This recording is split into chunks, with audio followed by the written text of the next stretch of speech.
as we now open up the phone line and welcome back to the show Hedgesville football head coach Matt Faircloth. Coach, how are you today? Good. How about yourself? We're both doing just fine. Let's get right to it. Your team, unfortunately, season comes to an end, 48-14, the final against Huntington. Just your thoughts on that game. I think, we came out and, we made them, they had to do a 14 or 15 play drive there on the first series, made them use the whole field to score, didn't make many mistakes. Against them, you can't make, too many mistakes for the simple fact of they can do a lot of different things. They're big up front. I think they ran 3 or 4 different running backs at us, and the quarterback's an athlete, and they got guys all over the field. So made them use the whole field early to score. Offensively, we had drives. We had 1 touchdown called back, and we had a drive going into halftime that we just ran out of time. We were on a 30-yard drive there.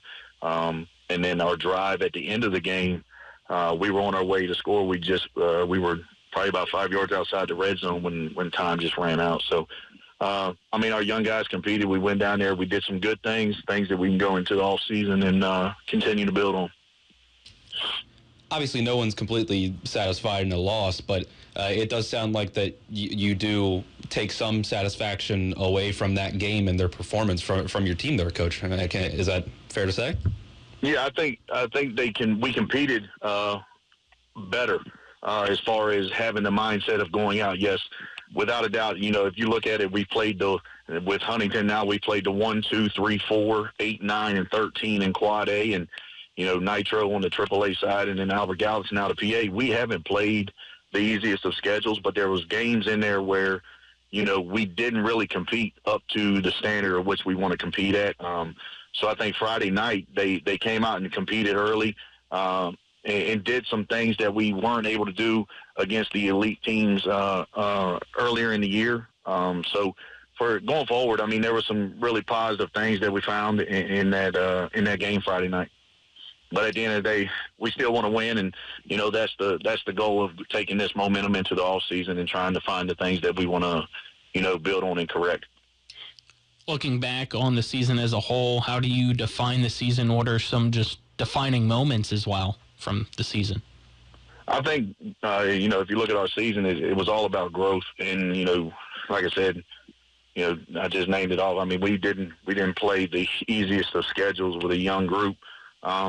But the mindset that we started with to the mindset we finished with and going out and, executing and compete, having that competitive mindset, I think that's the biggest thing this year was trying to get these young guys to understand that, yes, there's teams that we play that, we're playing elite teams.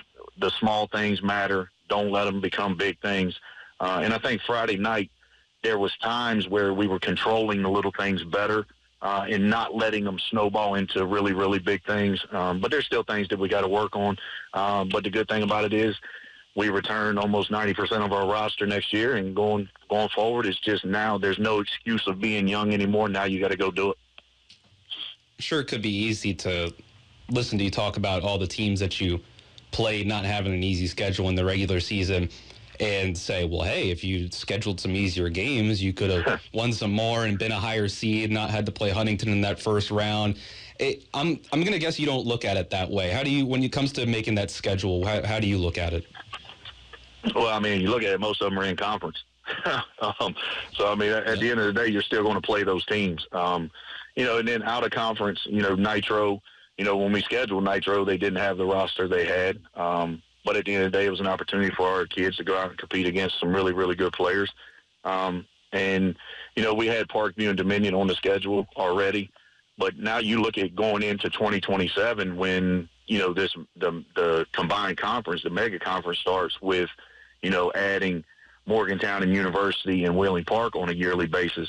Now you're talking about you're probably going to be playing at least 7, 8 top 10 teams every year. So scheduling, you want to pick and choose how you go about things, but at the end of the day, most of them are going to be in your conference. Well, you brought it up. I was thinking about bringing it up because we know that the discussion has been going on about that. Has anything become official of that? If it's 2027, if it's as soon as next season, or is it just 2027? I think some teams start it next year, but because we have a couple teams on 2-year contracts, it'll start 2027 for us. Okay. All right. Other kind of highlights of the year for you, I guess, Coach? I mean, just a lot of young kids finally getting, like Chris Williams. I think, Chris was a hidden gem.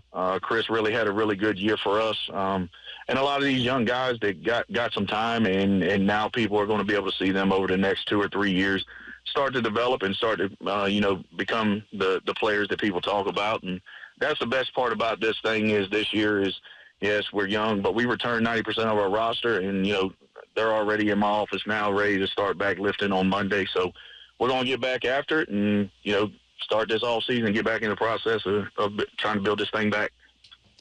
And the early stages here of the off season, is it just basically the weightlifting? How quick do you, as a coach, coaching staff, even maybe before the players get back involved, how soon do you start getting back into more than just weightlifting with fundamentals and drills or looking at your schematics and what you want to do differently there? Right here in the winter, it's going winter probably up until, mid-January, we're going to be really hitting that weight room and conditioning pretty good. And then, once we get into mid-January, we'll start spreading out our flex days, working around some, basketball and wrestling or be ending, and then getting into the spring sports, making sure our spring sports guys can get to those flex days and type stuff. So, we're going to maximize every flex day we have, and we're going to get in that weight room starting Monday. For you personally, do you take any time off away from football now that the season's come to an end, or are you still in the film room looking at how things went this year and trying to figure out some things for next year that you want to incorporate? I think we got back home. We pulled in the parking lot here at Hedgesville at 5:45 a.m. Saturday morning, and I was right back. I was already on film and haven't really, stepped away from it because, at the end of the day, you want to go back and you want to try to find, clips of the stuff that we have to work on and why we have to work on it, and then find the positive clips so that when we come back together as a team, we're going to talk through it all and we're going to make a plan on how we're going to attack this thing. Coaches are already getting into that, that off-season mode of, how are we going to make ourselves better, get in front of these young men and get them going in the right direction and build this thing. Obviously, a lot of coaching and schematics and things like that come from the players that you have. But as the season went on, you guys changed a lot of what you were doing, especially on the offensive side of the ball. How much of what you were doing at the end of the year do you feel like you can take moving forward, or how much do you feel like with Chaz Milburn, you get him back from injury, that you're going to go back to sort of what we saw at the beginning of the year? No, I think, I think I said it about a month ago. I think we need to stop trying to be what other people are doing and start being what our identity is. And I think our identity is hard-nosed kids that, just want to play really, really hard. And I think the offense that we went to here at the end is going to be us going forward. We're just going to develop it, fine-tune some things, add a few things, and we're going to get to our style of football. And I think that's what it's going to be going forward. All right, Coach Faircloth, anything else that you want to add about the season as a whole? If not, we'll get to the fun question. That's it. No, I wish everybody in the Panhandle is still rolling. I wish them luck. All right. Ready for the fun question? All righty. Last week was Thanksgiving. This week's Christmas for the fun question. So what is your favorite Christmas song, Christmas carol, and why? Oh, man. I guess it would be... I don't know, man. Y'all asked me about the one holiday that, probably Rudolph the Red-Nosed Reindeer, because that's about all you hear on the radio every time you turn it on. All righty. Now we're putting you on the spot with your answer.